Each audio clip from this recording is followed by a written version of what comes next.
Seneca, in full. Lucius Annay Seneca, by name Seneca the Younger, born c. 4 BCE, Cordoba, now Cordoba, Spain, died 65 CE, Rome, Italy, Roman philosopher, statesman, orator, and tragedian. He was Rome's leading intellectual figure in the mid-1st century CE and was virtual ruler with his friends of the Roman world between 54 and 62, during the first phase of the Emperor Nero's reign. The performer must always be stronger than his task. Loads that are too heavy for the bearer are bound to overwhelm him. This, I say, is the highest duty and the highest proof of wisdom, that deed and word should be in accord, that a man should be equal to himself under all conditions, and always the same. Unblessed is he who thinks himself unblessed. For speech-making at the bar, or any other pursuit that claims the people's attention, wins enemies for a man, but philosophy is peaceful and minds her own business.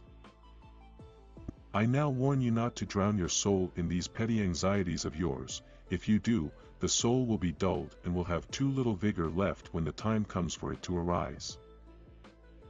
The wise man will not upset the customs of the people, nor will he invite the attention of the populace by any novel ways of living. While he puzzles over increasing his wealth, he forgets how to use it. He collects his accounts, he wears out the pavement in the forum, he turns over his ledger. In short, he ceases to be master and becomes a steward. And as long as nothing satisfies you, you yourself cannot satisfy others. Divine seeds are scattered throughout our mortal bodies. For a life spent viewing all the variety, the majesty, the sublimity in things around us can never succumb to ennui. The feeling that one is tired of being, of existing, is usually the result of an idle and inactive leisure. There's thunder even on the loftiest peaks. You squander time as if you drew from a full and abundant supply, though all the while that day which you bestow on some person or thing is perhaps your last. You have all the fears of mortals and all the desires of immortals. The reason is unwillingness, the excuse, inability. Regard everything that pleases you as if it were a flourishing plant, make the most of it while it is in leaf, for different plants at different seasons must fall and die. It is absurd, he says, to run towards death because you are tired of life, when it is your manner of life that has made you run towards death. The happy life depends upon this, and this alone, our attainment of perfect reason. In guarding their fortune men are often close-fisted, yet, when it comes to the matter of wasting time, in the case of the one thing in which it is right to be miserly, they show themselves most prodigal. One day is equal to every day. What is the happy life? It is peace of mind, and lasting tranquility. This will be yours if you possess greatness of soul, it will be yours if you possess the steadfastness that resolutely clings to a good judgment just reached. Great things cannot be bought for small sums. The fool's life is empty of gratitude and full of fears, its course lies wholly toward the future. Rehearse them in your mind: exile, torture, war, shipwreck. All the terms of our human lot should be before our eyes. Hence, every day ought to be regulated as if it closed the series, as if it rounded out and completed our existence. At last, then, away with all these treacherous goods. They look better to those who hope for them than to those who have attained them. The primary indication, to my thinking, of a well-ordered mind is a man's ability to remain in one place and linger in his own company. b.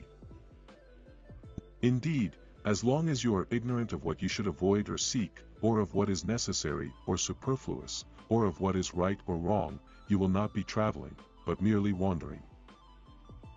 He who suffers before it is necessary suffers more than is necessary. You must linger among a limited number of master thinkers, and digest their works, if you would derive ideas which shall win firm hold in your mind. Everywhere means nowhere. When a person spends all his time in foreign travel, he ends by having many acquaintances, but no friends. Lo, today is the last, if not, it is near the last. Do you ask, what is the proper limit to wealth? It is, first, to have what is necessary, and, second, to have what is enough. Farewell. It is hard to believe, my dear Lucilius, how easily the charm of eloquence wins even great men away from the truth. That from which you are running, is within you. Death is non-existence. I know what it's like. It will be the same after me as it was before me. If death holds any torment, then that torment must also have existed before we came forth into light, but back then, we felt nothing troubling. Your wise man, who is also a craftsman, will reject or choose in each case as it suits the occasion, but he does not fear that which he rejects, nor does he admire that which he chooses, if only he has a stout and unconquerable soul. A man is wealthy if he has attuned himself to his restricted means and has made himself rich on little. We think that death comes after, whereas in fact it comes both before and after. In days of peace the soldier performs maneuvers, throws up earthworks with no enemy in sight, and wearies himself by gratuitous toil, in order that he may be equal to unavoidable toil. If you would not have a man flinch when the crisis comes, train him before it comes. He lives badly who does not know how to die well. Every new beginning comes from some other beginning's end. If virtue only stands her ground, she cannot be driven from the field, she must either conquer or be conquered. If you find, after having traveled far, that there is a more distant goal always in view, you may be sure that this condition is contrary to nature. What man can you show me who places any value on his time, who reckons the worth of each day, who understands that he is dying daily? For we are mistaken when we look forward to death, the major portion of death has already passed. Whatever years be behind us are in death's hands. The only harbor safe from the seething storms of this life is scorn of the future, a firm stand, a readiness to receive fortune's missiles full in the breast, neither skulking nor turning the back. Wisdom is the perfect good of the human mind, philosophy is the love of wisdom, and the endeavor to attain it. Every individual can make himself happy. External goods are of trivial importance, and without much influence in either direction. Prosperity does not elevate the sage and adversity does not depress him. Even in the longest life real living is the least portion thereof. Our lack of confidence is not the result of difficulty. The difficulty comes from our lack of confidence. Let me indicate here how men can prove that their words are their own, let them put their preaching into practice. For these two things are, as it were, at opposite poles, good fortune and good sense, that is why we are wiser when in the midst of adversity. It is prosperity that takes away righteousness. If none were happy, none would believe himself unfortunate, however great his troubles. Take away wealth, and gold, and thriving lands with droves of oxen at the plough, how then the spirits of the down-pressed poor would rise? What is misfortune but comparison? He has published the truth abroad that he is most happy who has no need of happiness, and that he is most powerful who has power over himself.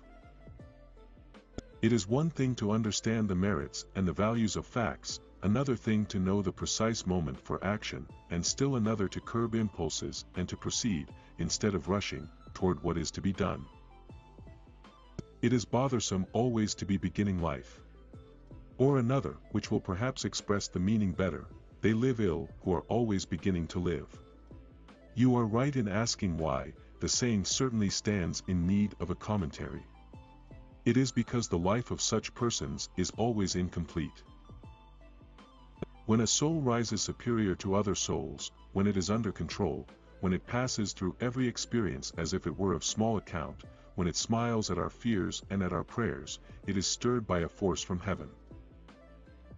No man can live a happy life, or even a supportable life, without the study of wisdom. You know also that a happy life is reached when our wisdom is brought to completion, but that life is at least endurable even when our wisdom is only begun. To reduce your worry, you must assume that what you fear may happen is certainly going to happen. If you live according to nature, you will never be poor. If you live according to opinion, you will never be rich. Nature's wants are slight, the demands of opinion are boundless. A kingdom founded on injustice never lasts. Smart men don't marry stupid women.